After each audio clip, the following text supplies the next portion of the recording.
দল ঘোষণার আগে বড় দুঃসংবাদ ব্রাজিল শিবিরে। দর্শক, ব্রাজিল কি পারবে 2026 বিশ্বকাপে কোয়ালিফাই করতে? আপনাদের মূল্যবান মতামত আমাদের কমেন্ট করে অবশ্যই জানাবেন।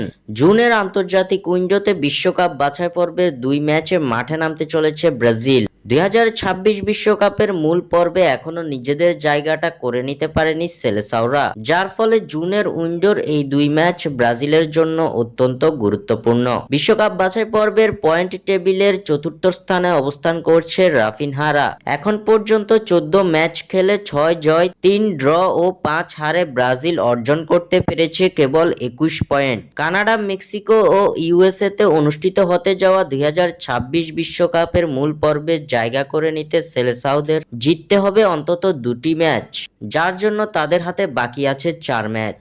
এদিকে জুনে কার্লো আনচেলত্তির হাত ধরে নতুন যাত্রা শুরু করতে যাওয়া ব্রাজিল খেলো বড় ধাক্কা। ইকুয়েডর ও প্যারাগুয়ের বিপক্ষের এই 2 ম্যাচের জন্য আজ দল ঘোষণা করতে যাচ্ছেন কার্লো আনচেলত্তি। তবে দল ঘোষণার আগে বিপাকে পড়েছেন আনচেলত্তি।